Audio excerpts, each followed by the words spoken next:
Hey everyone, Jin here. Welcome back to the channel for our second Gimmick review.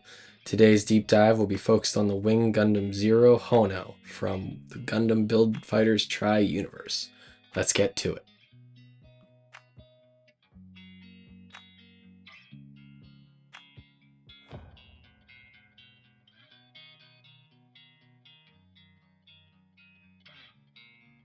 If you've built either of the two high-grade Wing Zero kits, you'll notice a familiar amount of plastic with a much more refreshing aesthetic uplift, sporting plenty of flame-like effects. Unlike a certain HG Wing Zero kit that we know of that came out during the Battlelog stint, known as the Wing Gundam Sky Zero, a very unimpressive color swap.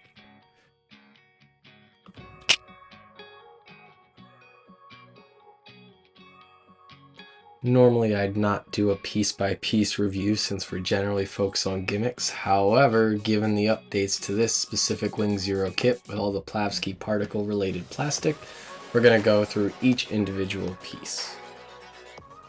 While we have some color swapping of the original Wing Zero kit, we do have some additional plastic on the upper part of the chest, looking more like flames coming out of exhaust vents. These effects complement the transparent chest piece quite nicely.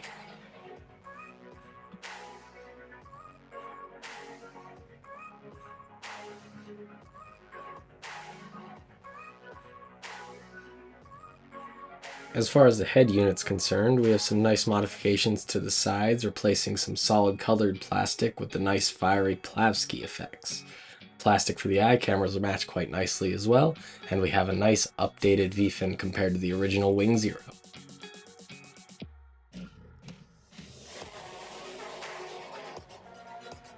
Honestly, while the aesthetic uplift of the waist unit design is a huge plus, I think Bandai kind of missed a few transparent plastic opportunities with this section. If anything, those solid red pieces would look amazing as transparent, and then adding some solid red or some transparent plastic to the side skirts.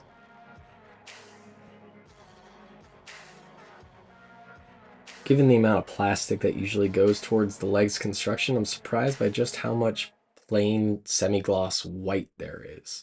While the balance of transparent red and orange, solid red, and solid white seems acceptable, the overall aesthetic just feels lacking in some places. Those unique flame effects on either side of the upper calf would look really cool as transparent parts, in my opinion.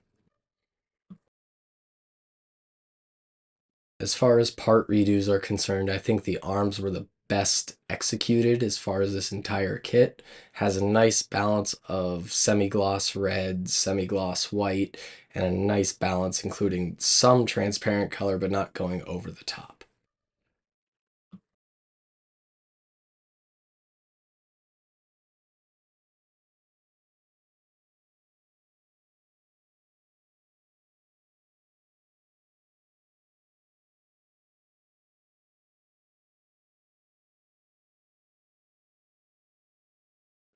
Now for the highlight of the suit, the wing units. These are almost completely redesigned from the original Wing Zero wings. The outer shell is reshaped and accented with Plavsky effects, and on top of that, the handles added to the top of the wings turns half of each wing unit into giant swords. That is awesome. Bandai went over the top with this one. The only issue that I really have with this redesign is the way that the bottom pointed parts of the wings extend out when they're open. When both wing units are open, they have a habit of getting a little bit in the way, so it kind of causes some issues when it comes to posing certain ways, but overall doesn't hinder the experience too much.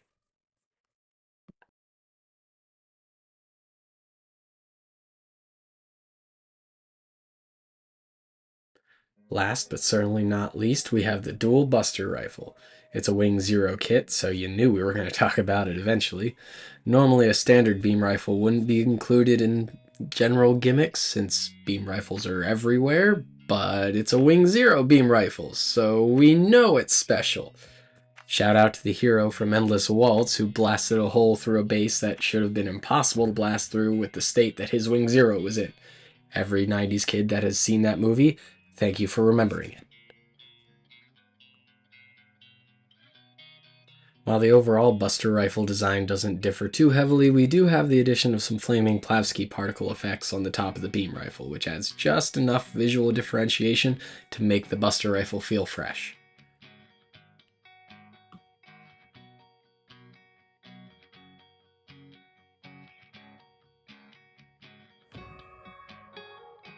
As the shield is concerned, we do have a few flaming effect uplifts as well as some transparent Plavsky particle effect parts, where the cockpit would be at based on the transformation, which we will talk about here shortly.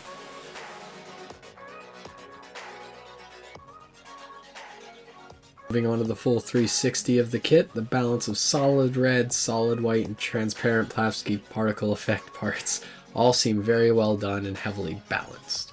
Although looking at it, the creamy white and the kind of orangish hue just makes me think of this as a giant dreamsicle Gundam.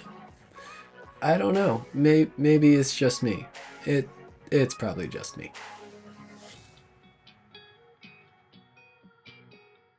The uncoupled Buster rifle allows for a fairly accurate representation of Wing Zero's classic rolling Buster attack, with minimal articulation issues.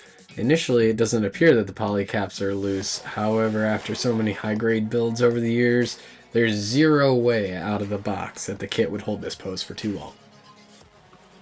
The main issue that I've found, though, is whenever trying to use the Buster rifle in its coupled form. Due to the shoulders and chest and poor articulation in the polycap joints for the shoulders, you can't really pull off an authentic dual Buster rifle pose. And now, per classic Wing Zero function, we have the final gimmick, the transformation into bird mode. In this case, I am dubbing it Phoenix mode. However, I'm sure everybody else has already called it that, and I am probably late to the party. Overall, though, this transformation was handled very well. The only complaint I have is that the tips of the wings kind of get in the way whenever you're posing it right, but not too terribly much. Overall, I think the transformation was very well executed and made very good work of the existing parts. Alright everyone, that wraps up this gimmick deep dive for the Wing Zero Honoo. Bandai got a little creative with the aesthetic revamp on this classic kit, and I'm glad they did. The gimmicks on this kit give a lot of creativity for those looking for some unique kit bashes. Thanks for watching. Be sure to like and subscribe. Let me know if there's a kit you'd like me to do a deep dive on in the comments below. Take care everyone. Be well.